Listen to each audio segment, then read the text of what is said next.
kind of a teacher voice. Paying attention.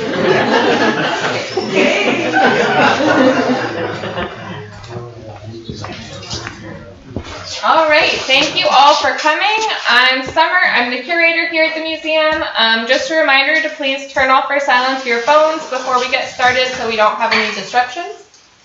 As for announcements, we are in the middle of our membership drive, so please renew your membership if you haven't already, or consider becoming a member. Free admission to the majority of our Third on Third programs is one of the perks.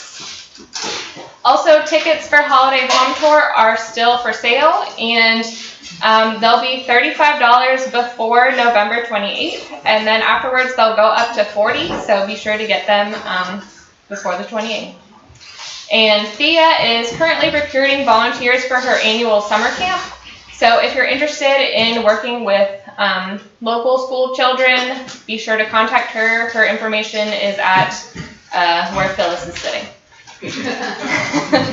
As for upcoming programs, our December Brown Bag Lunch will be a community show and tell of holiday artifacts.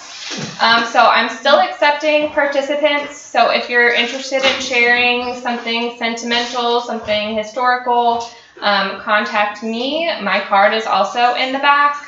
The event will be on December 7th at noon. And then our December 3rd on 3rd on the 16th will be the exhibit opening of our next temporary exhibit called Stories Underground. It'll discuss some of the major archaeological digs we've had on the island.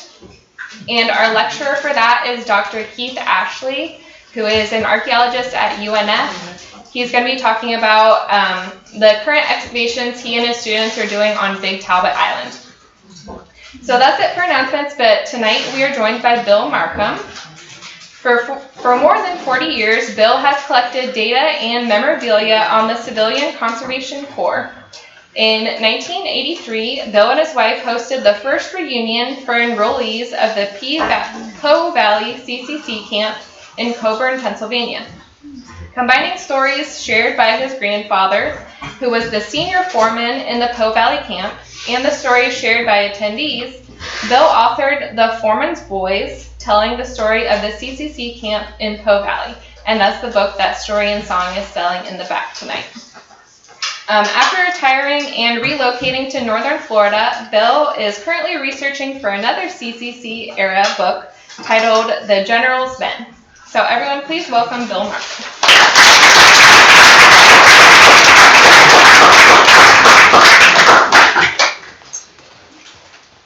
Yeah, now that you got through all of that, that basically concludes our presentation. Whew. I didn't realize I had done all that. So welcome to everybody.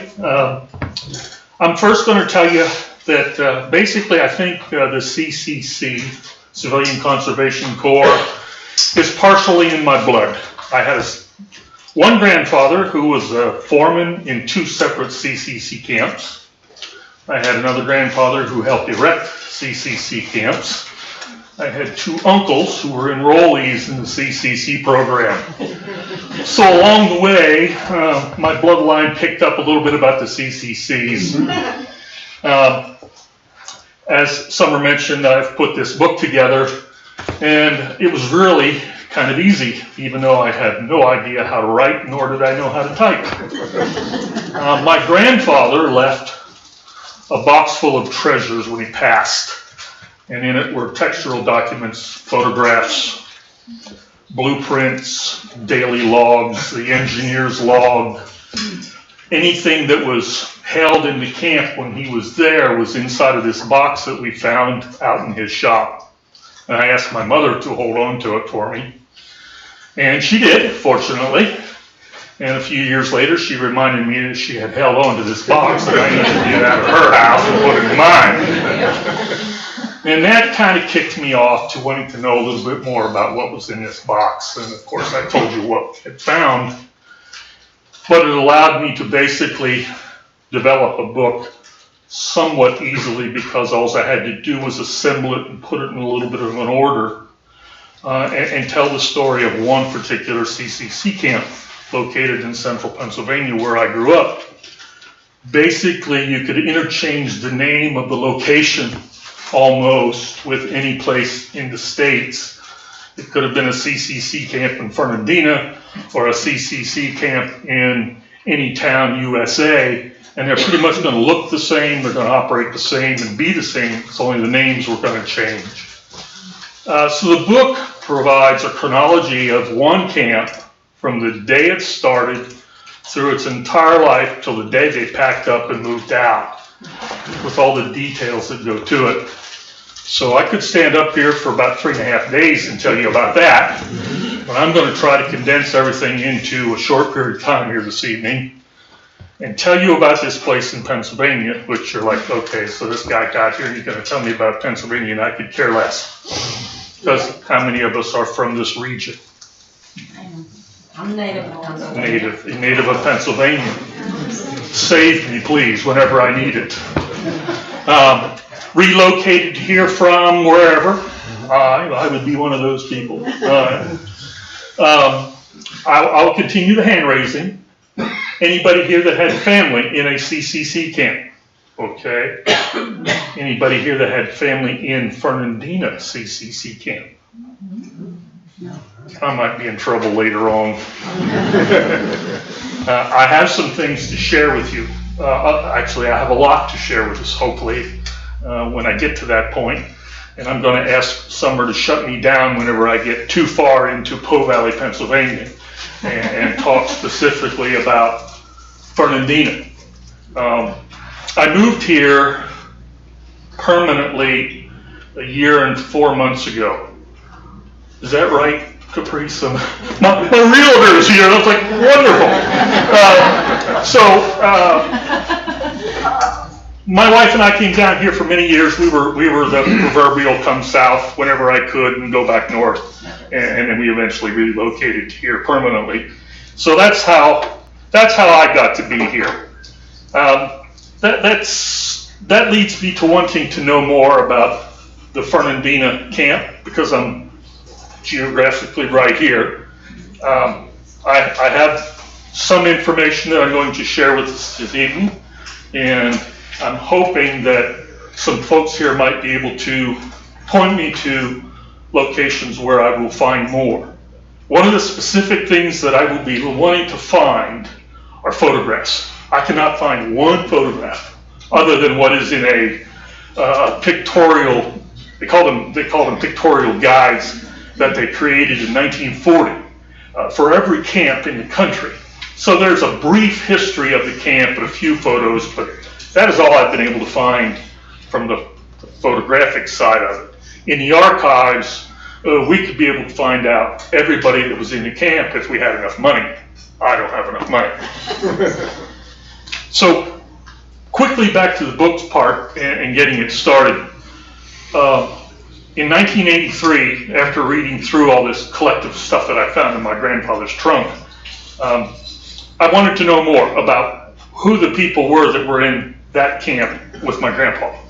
So, along with 2 other veterans from the area, and my mother and my wife, we decided, well, we'll go ahead and put a reunion together. So I put a notice in a paper that some of you may recognize. It's no longer in print. It was called The Grit. Does anybody recognize that name? It was published in Williamsport, Pennsylvania, but it had a national presence once a week.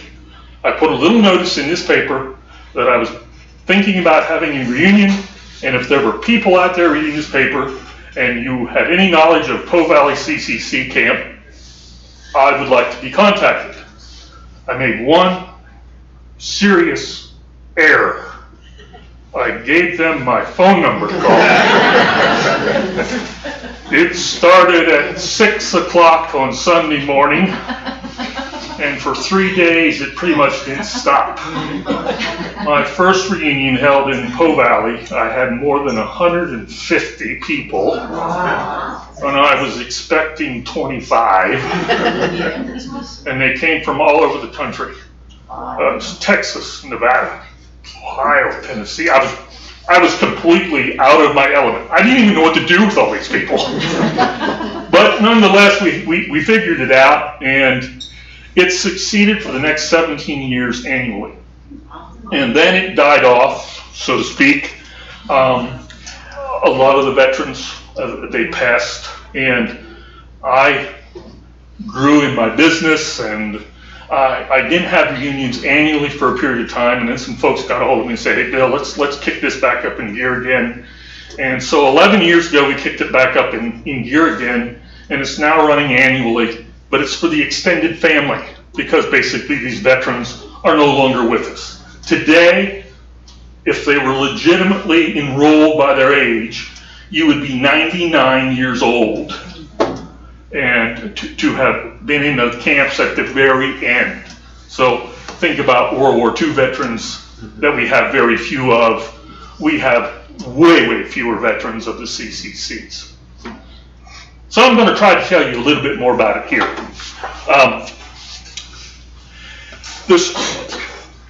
With a few hands that were raised that they had family and know a little bit about, who knows nothing at all about a CCC camp? And I'm going to pick on you a little bit. And that's good. For me, it's good, because I can tell you anything and you might believe it. The structure of a CCC camp was very unique. It had a director that was appointed by the president, and then there were 4 departments that all harmoniously worked together at the same time, maybe the only time in the history of the United States. The secretaries of those 4 departments, Agriculture, Interior, the Secretary of War, and the Secretary of Labor, all sat down at a round table, and literally overnight, with the support and the prodding of then President Roosevelt, Franklin Roosevelt, said, okay, we'll figure out a way to make this happen. I'm not going to get into President Roosevelt's program and his thoughts and his theory. He was a true conservationist, and he had this idea that in the very heat of the Depression era, that he could put young men to work in the forests of America, which is what they did. The state's authority in the whole program was the Departments of Forestry, Departments of Conservation and Soils, and Departments of Parks. They were the ones to make projects, develop projects for these CCC enrollees to come into town and thus commence work. Here at Fernandina, you had a state park that was already somewhat started, but it kind of died off. We were in the Depression era. You weren't spending money on state parks and development of very many things. You were just trying to survive.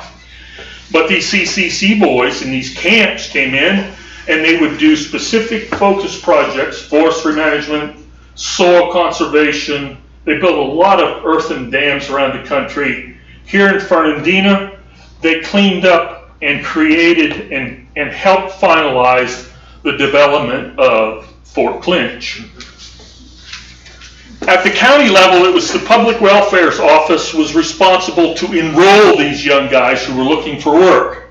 We're talking about at the very center of the most devastating economic depression the country has ever been in. Obviously, the Great Depression. And it was truly great.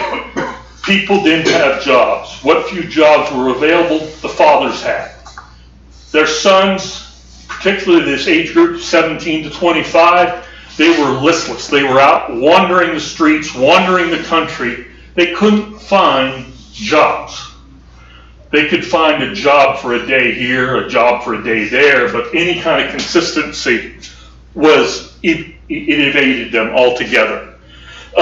The Department of War was responsible to provide direction and management of a CCC camp. A CCC work camp was just like a military installation, only very small. If you look at photographs, which we're going to do in this here, it looks like a small little military installation because it was the Department of the Army that was running the thing. In the camps, they had an officer in command, another officer as his XO, and they had a surgeon or a medical officer. They had mess, supply, and transportation people in the beginning to support development of the camps. The Department of Agriculture and Interior, they were responsible to develop projects where these young men who were going to come into these work camps that were made up of 200 men. And then they would go out and do whatever the work projects that the various departments in the agriculture, interior, parks, state parks, federal parks. The national park system was just fledgling and getting going. They were huge and instrumental in supporting and developing and making a lot of things happen in national parks so that they could continue to make them the parks that we all get to enjoy today. In the camps, there was usually an engineer. There were camp foremen running the enrollees on a day-to-day basis. There was a camp blacksmith most of the time. There was an education advisor in each camp. The opportunity to pursue an education was there, as well as just complete any kind of education, if it was nothing more than the next grade level.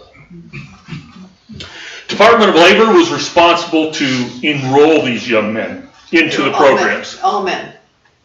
No women. No women in these camps. Absolutely none.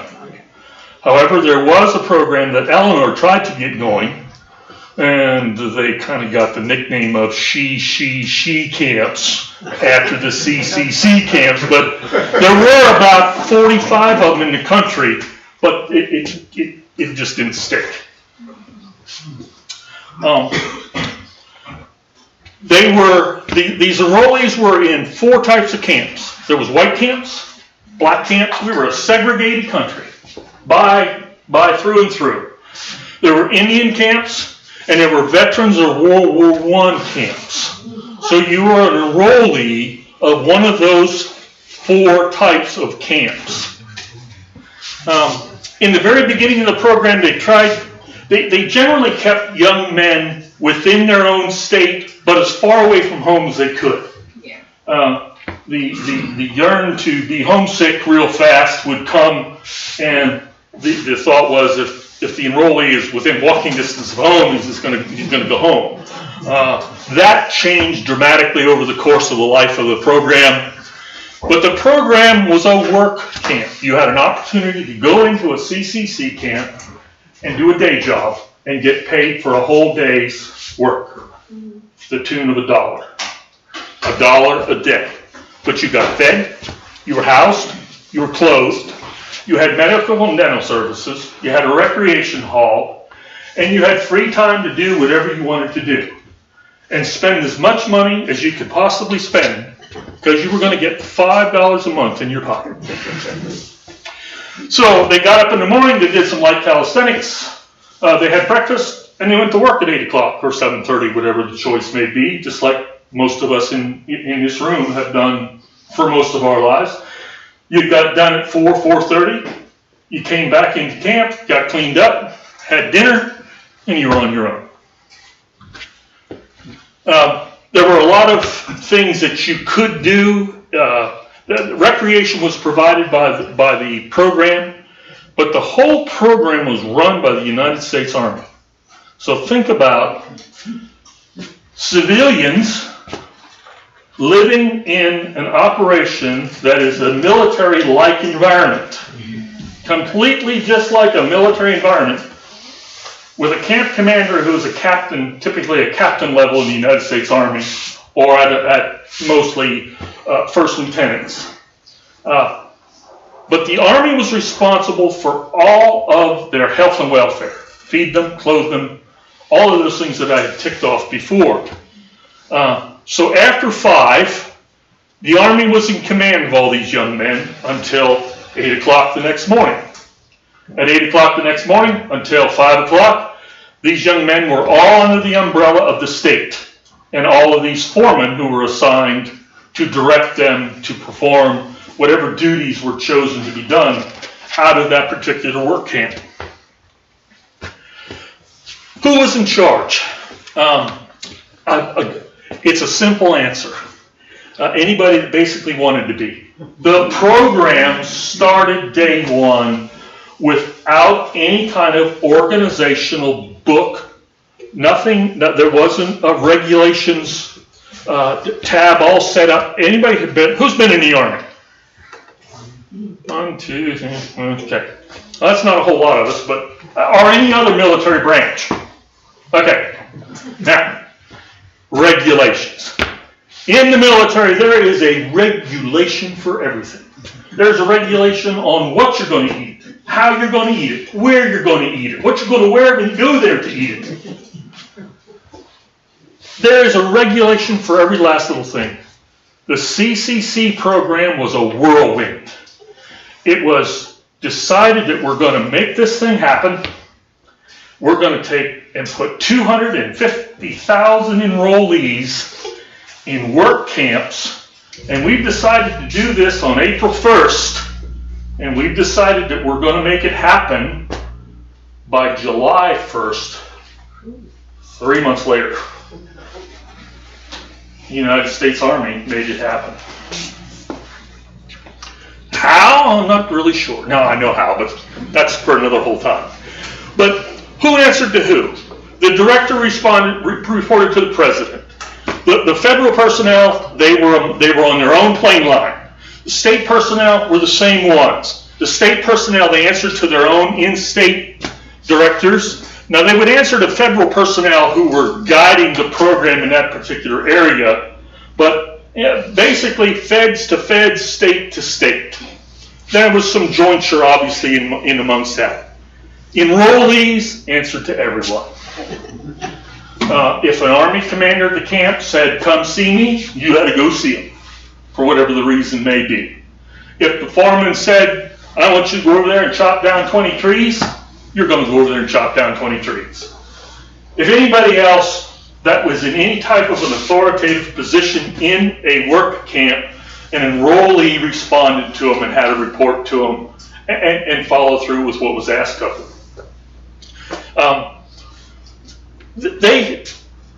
They had it well because basically people just wanted to be withdrawn. The foreman for the day just wanted them to do what they were supposed to do. The Army was just there making sure they were fed, clothed, housed, and all those things that I, again, had ticked off earlier. It was not a command situation for these officers. And it was very difficult because in the military, the officers, they're indoctrinated to Uniform Code of Military Justice. It means if you don't do as I say, you will pay. In the CCC camps, if you didn't want to do what the Army said you were supposed to do and you wanted to go home, fine, goodbye, see ya. Because there was another 100 guys just waiting outside of the camp to try to get in for that $1 a day. So, who handled disputes? Well, there weren't very many. People were so hungry and in so desperate need, they didn't create a lot of trouble. There weren't committees, mountains deep to try to take care of situations. The situations were handled within the camps, but there just weren't a whole lot of issues. If you would take the time to go here in Fernandina and reach into the records of the police, there had to have been a police operation in Fernandina in the 30s, I would think. But nonetheless, I would almost venture to bet if you go in, if you could read daily logs that would have been collected in police activity, you would rarely ever find any kind of action that was a CCC boy involvement. They tended to stay where they were supposed to, do what they were supposed to, because that $1 meant a lot.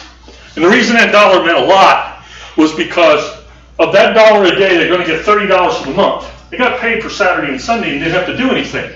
Not a bad deal. But when they signed up, they had to agree to let $25 go back home every month. So that $25 they never saw. So they got $5 in their pocket on payday. But they're mostly in remote areas where there's nothing to buy, nothing to spend it on. And it worked out for them. In the camps, there were, what in the Army you would know them as a PX, an exchange where you could buy gum, tobacco, cigarettes, candy bars, a soda, and all these types of things were a penny or a nickel.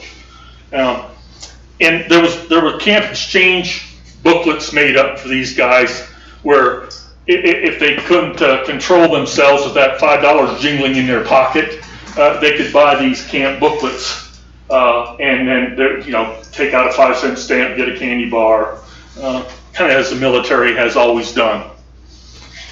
Change is the word. I'm going to show you things and talk about things. That was a constant change. I'm sorry, I got off of that. Enrollees changed every 6 months. You came into a camp, you were there for 6 months and gone. You would do a 6-month hitch.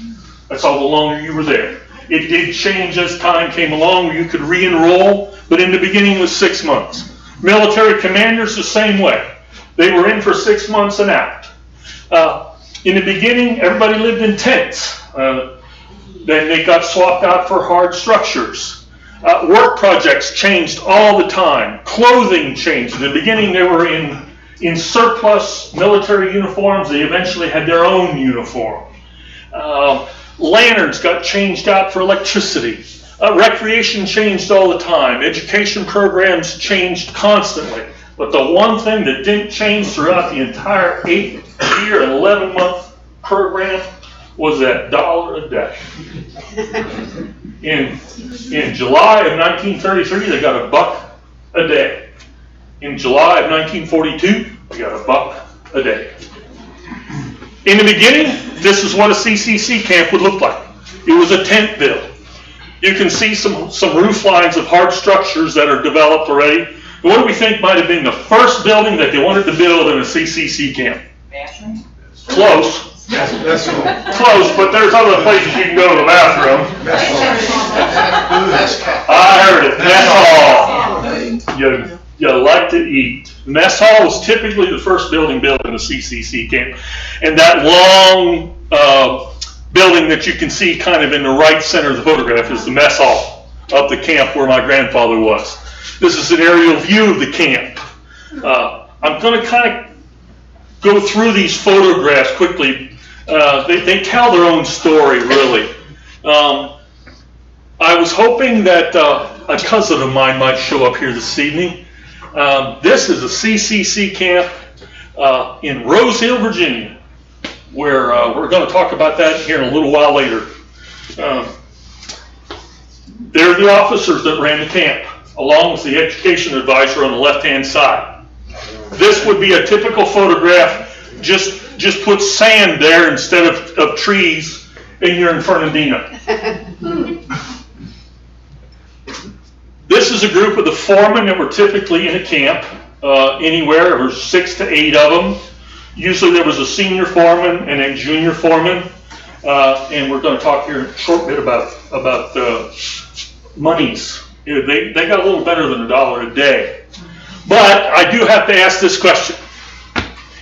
Is there anybody here that would disagree with me to say that the third guy from the left, all right, third guy from the left, is he not the most handsome guy in that photograph?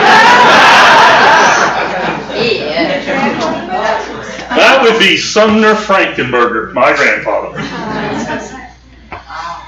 This is a view of just things going on. That's a barracks building that they lived in. That barracks building right there is exactly the same thing that was right up the road. Point me in the direction where they came. Yeah, that way. Inside of a barracks, in the beginning, you can see they had a wall locker where they could hang clothes. As time moved on, those wall lockers went away because the Army had those really cool foot lockers. And CCC boys could get one of those if they could spend the $3.25 for it. Not too many of them were out there. Is that what your grandpa had? My grandfather was a foreman, so he worked for the state. He was not an enrollee. Oh. That changed in the beginning. Very beginning, the buildings have finally been built. They got themselves a wooden walkway to get up out of the dirt. Then they finally got a stone walkway, got it painted. The guys that were in the Army, the folks that raised their arms, in the United States Army, if there's any lull time, somehow, some way, there is always gallons of white paint made available to give you something to do to keep you out of trouble. Moving on, they got the white picket fences up.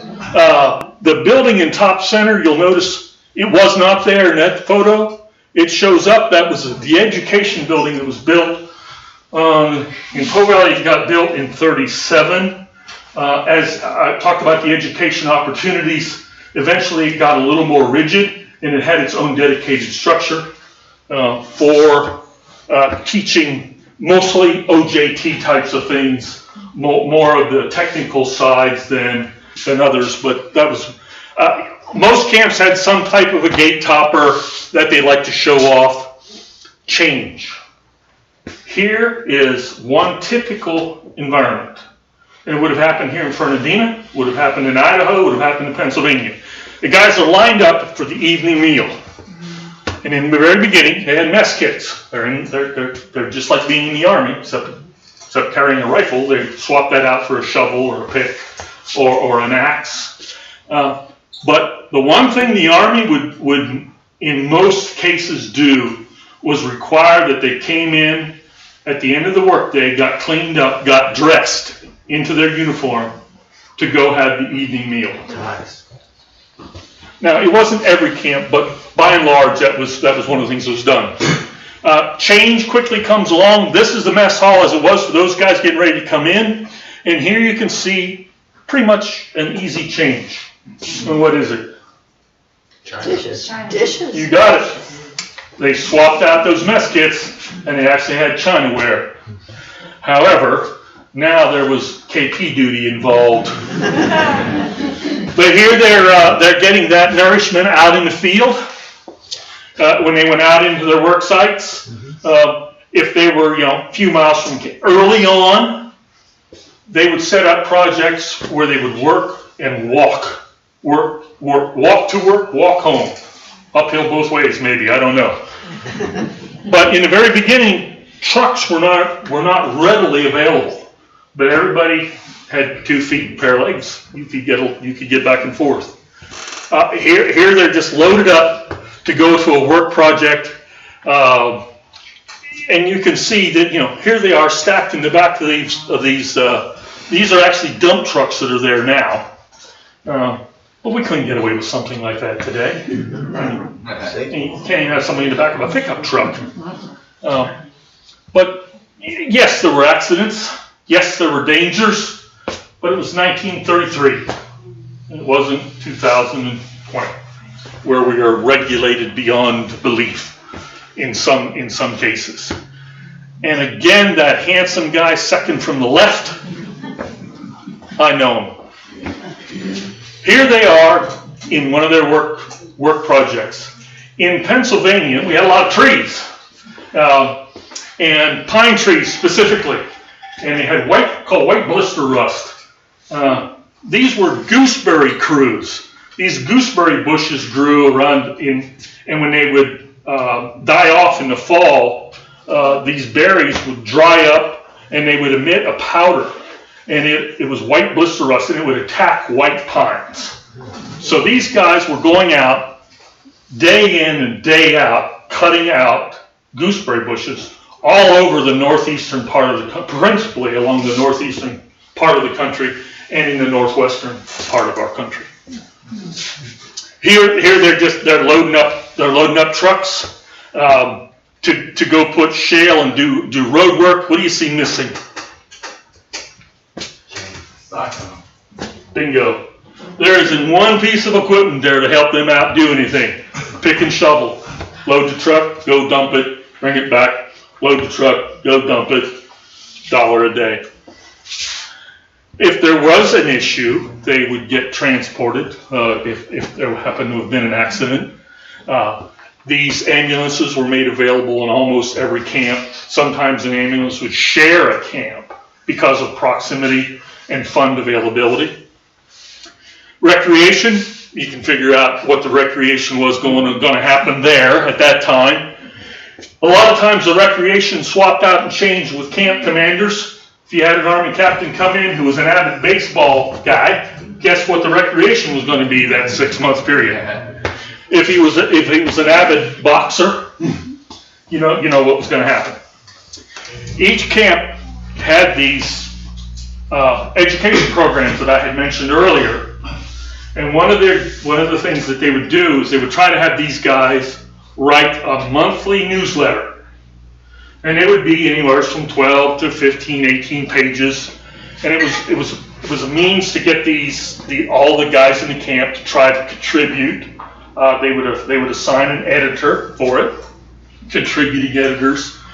Anybody could write anything they wanted to. These papers could be rather crude. In Po Valley, it was called the Po Valley Raven. In central Pennsylvania, the Po family owned a lot of ground, and all of you know one of those Poes. Edgar Or Allan. almost all of you know who one of those Poes is. Both the But Edgar Allan himself has never trod through Po Valley, but there's a lot of folks trying to find some proof that he actually did. He spent most of his time in Baltimore trying to sober up. I'll leave that alone. Here at Fernandina, it was called the barracks bag. And unfortunately, if it would be another 24 or 48 hours, I would have one to give to show you, but I don't. I am in the midst of trying to get everything that I can possibly get out of the archives. And so with that said, you don't get anything out of the archives free. But in today's times, getting something out of the archives is almost impossible because they're a blessed bureaucracy that's layered, and they're still living in COVID world. Right now, if you want to try to get something out of College Park or out of St. Louis, it's anywhere from 3 to 6 months until they get it out, cull it out, and if you want a hard copy, to have them copy it and send it to you, or even if it's already digitized. Their claim is they're so backlogged, it'll be months. Lazy SOBs. Which prevented me from having the barracks bag here to share with you this evening. But this camp came from, I'll get to that in a minute. Here is a copy of the seedling pine, which was, this company for Fernandina was company 1420. And when it was located over in, this point it would be Ocala. Right now I can't think of the camp name. I'll be able to tell you in a minute. But anyways, this was the predecessor of the barracks bag when the company was in a different location. This is just a group picture of Po Valley. I would love for y'all to have one of these of Fernandina. They're out there. The question is where. You could buy one for 50 cents. The Army came around and took these every year, and the enrollees could buy it. And many enrollees did. But the enrollees that were in Fernandina were like the enrollees anywhere else in the country. When their time was up, they went home, or they went wherever there was opportunity. And at that time, it was no different than today's time. We're a big country. They dispersed. The war came along. So those types of photos are out there for us. I like to show this photo to everybody because the structure of a CCC camp was one of conservation. It was all about conservation. And now in the Northeast, it was basically forestry management. Here in the South, a lot of water management was its principal goal, but soils conservation in the South. So you're not going to find a picture like this, obviously, down here in Fernandina, but this is a common thing in the northern states. But you can see the key element right there in dead center. That's that deer.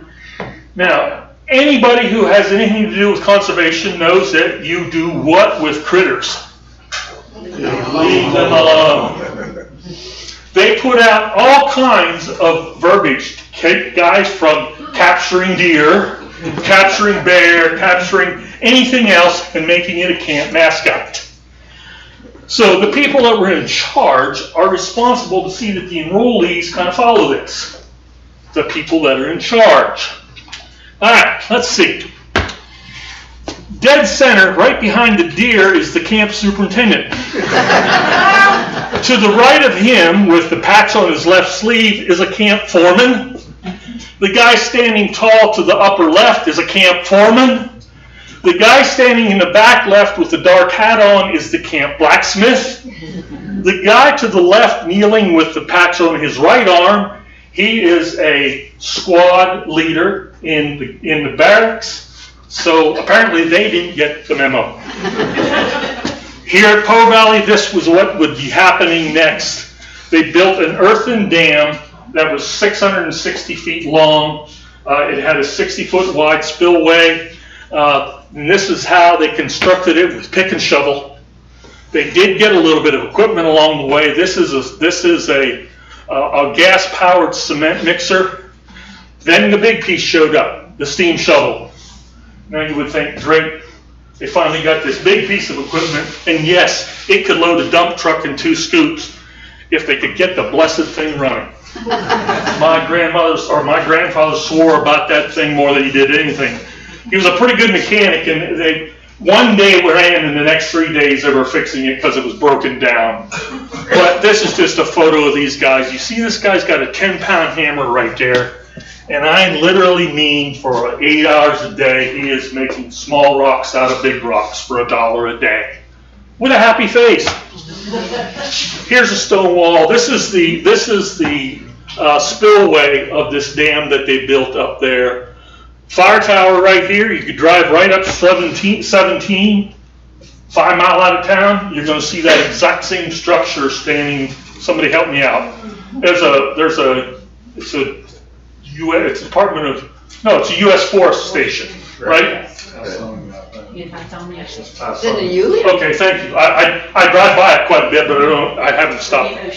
But this is a 60-foot fire tower. They built hundreds and hundreds of them all around the country. This is the dam that they built, the lake that they created, a recreation site there at Po Valley. That photograph is taken in 1941. There it is today. It's basically the same thing, still standing. All of the management personnel, including my grandfather, the superintendent of the camp, all of the rest of the foremen, excepting for the camp engineer, who was responsible to see that things got done as best as it could be, had nothing more than an 8th grade education. But they got the thing to stand. Notable alumni, simply put. Those folks, you all know, pretty much. Martin Philchuk. They were all CCC boys. And you want to know who Martin Philchuk is, don't you? And everybody in this room knows who Martin Philchuk is. Your grandfather. And my grandfather was Sumner Frankenberger. Your uncle. The other names y'all know, yeah, they're easy. Chuck Yeager did what? Flew real fast once, big deal. Robert Mitchum, he lit a lot of women's hearts on fire every day. Archie Moore, who we know he is? Boxer. Famous boxer, you're absolutely right. And of course, the guy that never lost a case, Raymond Burr and Walter Matthau, which we all have grown to love. But Martin Philchuk was that guy. The cartoonist. Big deal. Yeah, he could sketch a little bit, but he could also do that. How many of you remember doing the check and double check in all the papers and all the magazines? Martin Philchuk was the creator of that cartoon. Martin Philchuk has his name in the, what's the big records thing called? Guinness Book of Records for continually running and creating and doing cartoons. He did cartoons in every magazine that you can think of. This was a constant running cartoon of his, and his position in the Guinness was he lived to be 100 years old, and he was still penning cartoons right up until the day he passed. And he is in Murfreesboro, Tennessee. Okay, I want to get into a couple other things here. The military was a huge part of the CCC operation. And the CCCs ended basically for 2 reasons. It ended because the economy got better. We got ourselves out of the ditch in the latter part of the 30s. In 1937, we fell back in the ditch, but we got back up again.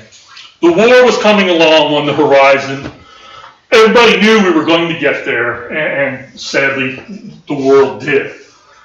But throughout that process, we had all these camp commanders who were military commanders, remember. Ross Farm CCC camp in McAlavy's Fort, which was only 20 miles from this location where my grandfather was the company commander in 1933. He came out of West Point as a second lieutenant. One of his first positions was to be assigned as a CCC camp commander. Now, can you imagine being a young guy? You are all about the Army. You've just graduated from West Point, and they send you to this blessed place in the middle of nowhere, and you're going to run a bunch of 18 and 20-year-old kids? They're out of their minds. But we all know him as that other guy at the bottom. He ended up being the famed commander of the 506 PIR, which dropped into Normandy the night before D-Day. You all saw him in Band of Brothers. And I could talk about dozens and dozens of those types of same situations. Conversely, it also went the other way. Now, this isn't the photo, but on the left, Charles McNair, he was one of the commanders at Po Valley, where my grandfather was. In 1942, he was Lieutenant Colonel Charles McNair, commanding the 1st Officer Candidate School in Miami, Florida. Now, how the United States Army decided to put its first OCS course in Miami, Florida, I will never know, but obviously they had a reason for it. So we know who the guy on the left is. And you all know who the guy on the right is. Patty Murphy. Mark Gable. Oh! You took the wind right out of my sail. Because I was sure you were going to say Jimmy Stewart. No, he's too. The guy on the right is Clark Gable. Clark Gable flew B-17s in World War II, and he went to Officer Candidate School. There he is at inspection. There were 40 Medal of Honor recipients who were CCC boys in World War II, and including a guy named Michael Strank. He is depicted in one of the most famous pictures of all time of any type of war era in the raising of the flag in Iwo Jima. He was from Johnstown, Pennsylvania. And that kills that part, I think. Yeah. So now we got through Po Valley, Pennsylvania. So I'm going to try to share with you a little bit about Fernandina.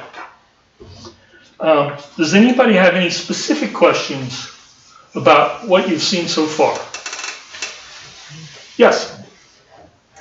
You said you'd refer to them as enrollees. Was there any qualifications in order to get in? Was there a lot of people wanting to do this, or what was the general nature of the recruiting?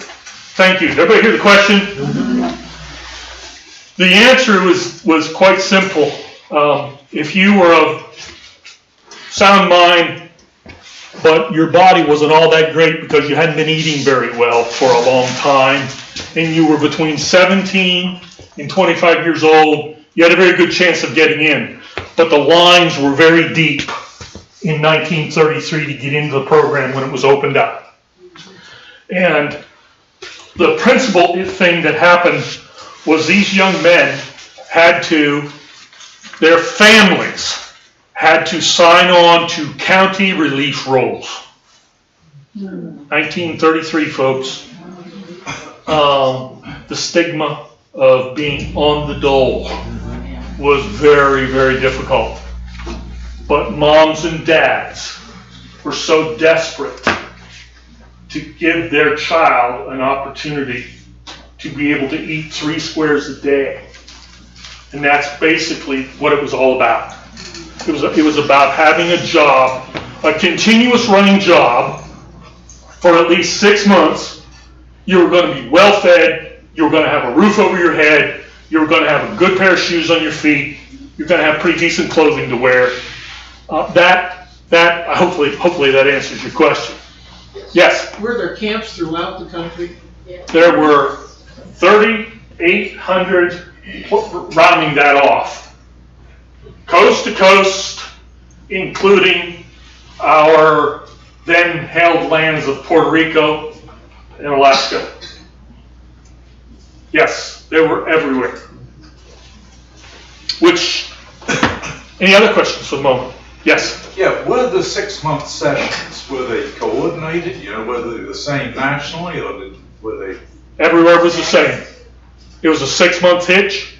Didn't matter where you signed. Typically, if you signed up in Florida, you were going to stay in Florida. But as the program evolved, they started to ship guys all over the country. The program had a huge drive up until like 36. And things were getting a little better. Then those lines that I was talking about for guys trying to get in started to slow down. But there were various reasons. One was guys said, well, geez, I'd sign on, but I had a buddy of mine tell me about this great place out in Idaho, and I'd really like to. He would have a chance at being able to get shipped out to a camp in Idaho. Was it like June and July they took? Not at all. It was very random, and the very beginning, it was a matter of filling these 6-month periods, and it started in July. So pretty much it ran. The first group was July through December. However, obviously, continuing, the camps grew huge and very, very fast. In that first point, 1,250 camps got constructed in that first 3-month period of time. So, bear with me a moment while I struggle a little bit, because I didn't get myself as organized as I would like to. Did the whole camp turn over at once, or was it individually 6 months? In the beginning, it did. But then it started to, guys had health reasons, they had to depart, or minor discipline issues, not that many. AWOL was a bit of a problem, so that would swap people in and out.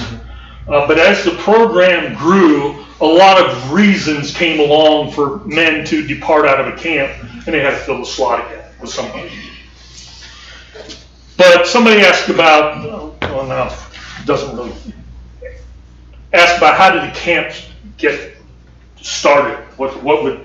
I'm not sure if I heard the question or not. Maybe I just thought it in my mind. But the issue is, how was Fernandina picked to be a camp? How was Po Valley picked to be a camp? I am not going to separate the room blue and red, okay? But I am going to separate the room blue. Franklin Roosevelt was a big-time Democrat. Democrats were pretty much the key element during the Depression era in our Congress, in our Senate. Not that it was right or wrong; it just was that way. But that was how things came about then, the same way it does today. If you knew somebody who knew somebody, and they had a little bit of juice, you got something. Here in Fernandina,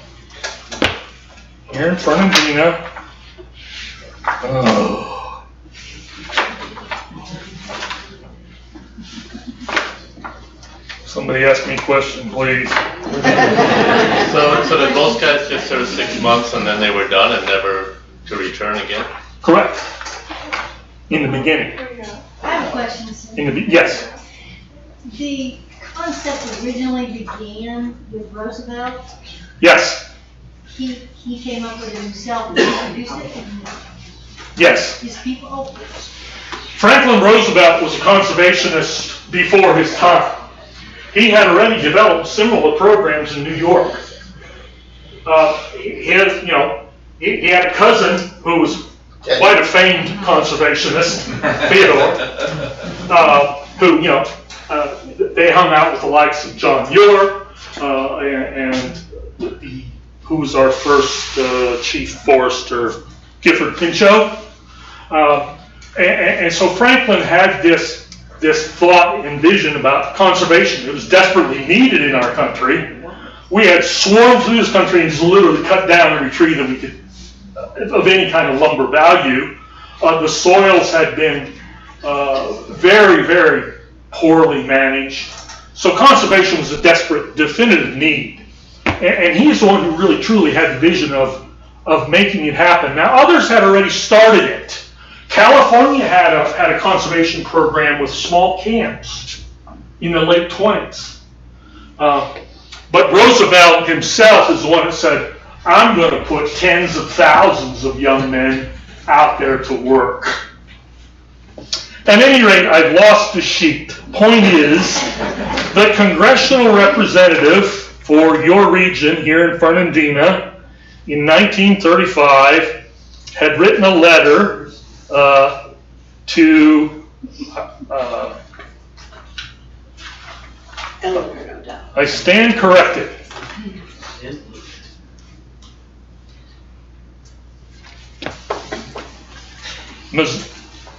Who's a historian of city managers for Fernandina? Missouri? Does that name ring a bell to anybody?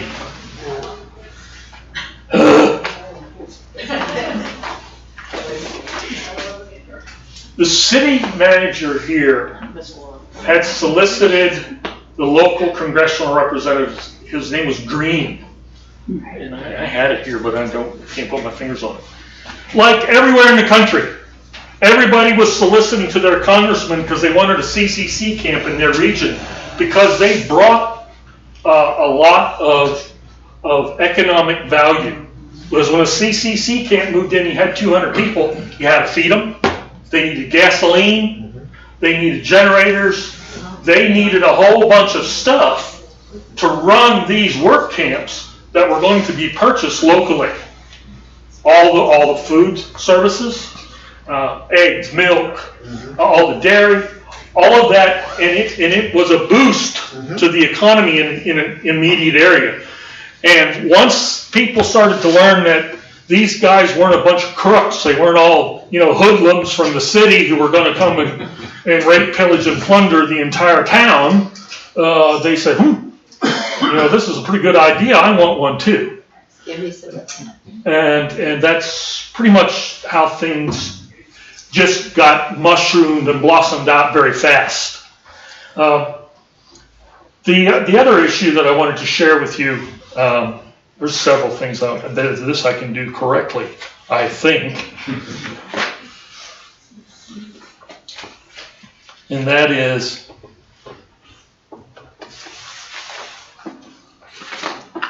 who would like to know what these boys here in Fernandina had for supper on the evening of July 7th, 1937?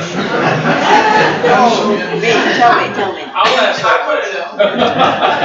Well, that evening they had meatloaf and gravy, baked sweet potato, canned tomatoes, sweet pickles, hot rolls, butter, drink, and jam. And if any of you are really, really interested, I can tell you pretty much what they had for dinner at 1 week out of the year. 1 week out of the year, a federal inspector came through the camps. And he took note of everything that was going on in the camp to make sure that it was as it was supposed to be.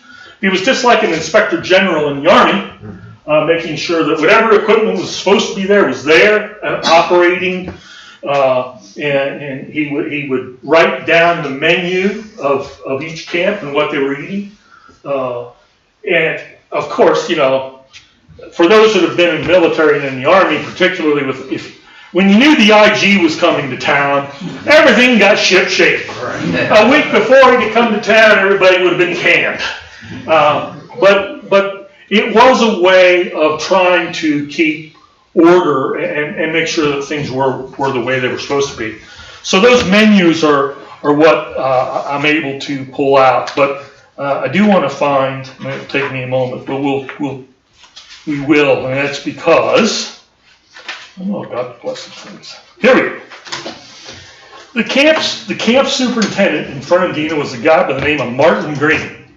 Anybody here a descendant of Mr. Green or related to, because he made a lot of money. He was making $2,400 a month. Wow. 1937. Yeah. Yep. He was doing quite well. A senior foreman in the camp, Charles O'Neill, he was making $2,000. John O'Daniel was making $2,000 a month. The blacksmith was a guy named George Smith. Can you imagine that? Smith. $1,500 a month. Now these were those foremen that I was talking about, the guys that were running the projects. They were civil servants, but they got paid very, very well. My grandfather was a small little king in the little town of Millheim, Pennsylvania. It was 800 people in one traffic light. He was dancing quite well.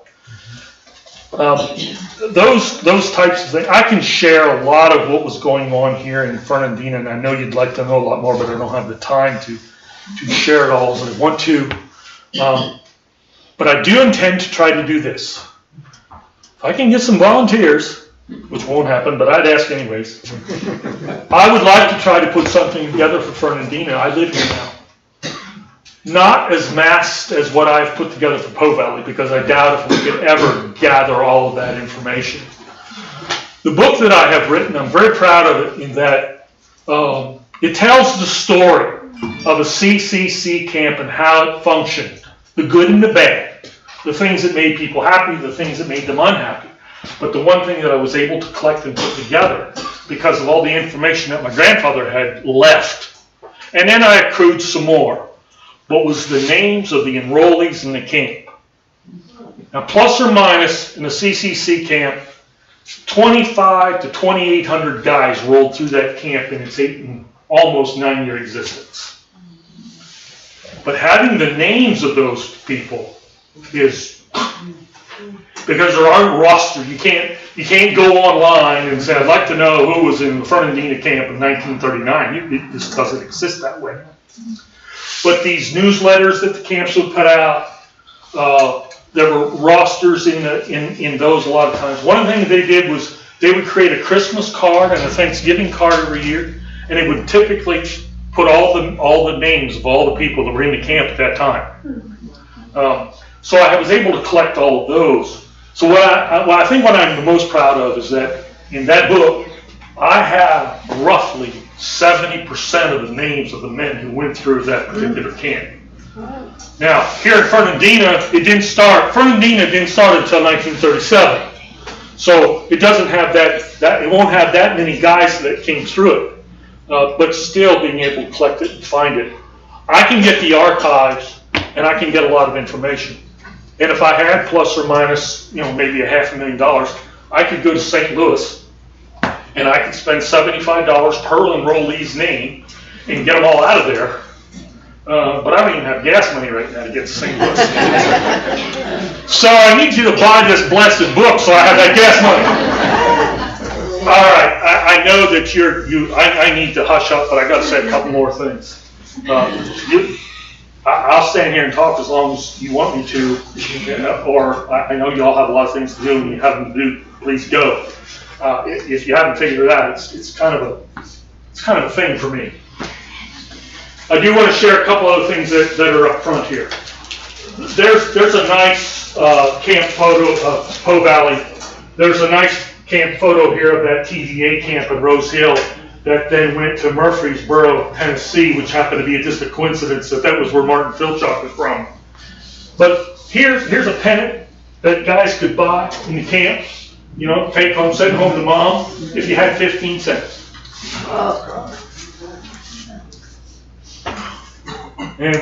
And I will ask you to, if you want to, I call this right here my accoutrements of the CCC.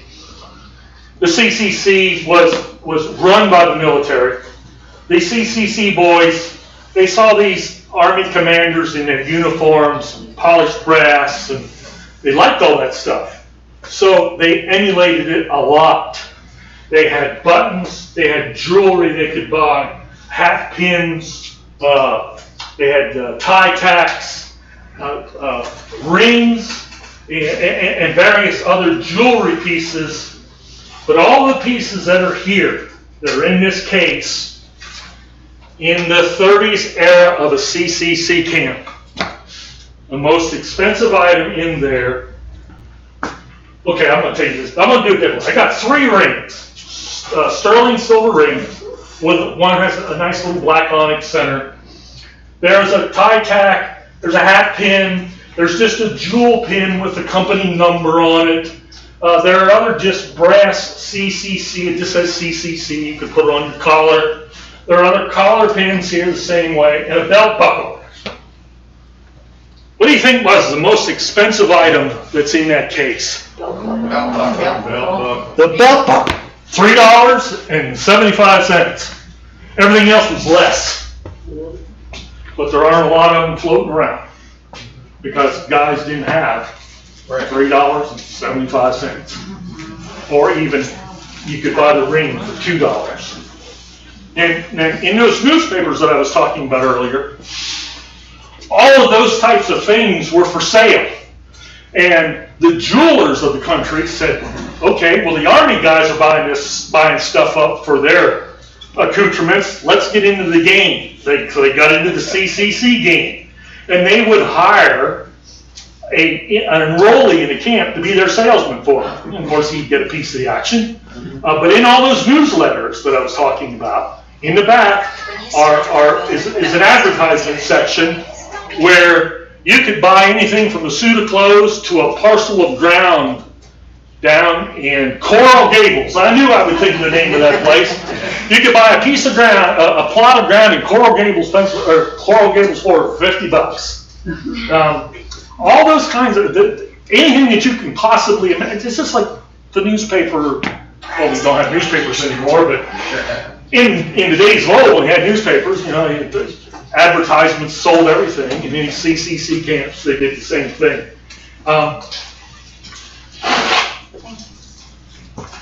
Thank you. That would be $340. In the camps, all the vehicles had license plates. And it's interesting to see a license plate that's used out in the open. It says Department of the Interior. And it's even more interesting to me to see one that says USCCC on it and it says War Department on the bottom.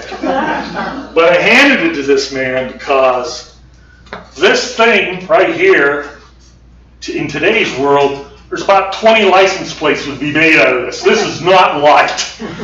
This is very thick. And then I'm going to go ahead and this is a matchbook cover.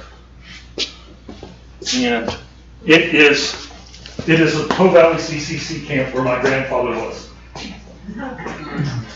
And they were everywhere. Probably right here in Fernandina. Can you imagine such a thing? You think there was one for Fernandina? There it is. I thought there was. That's the only thing I've really been able to scrounge up so far. eBay is a wonderful thing. So we're out of time, but thank you so much.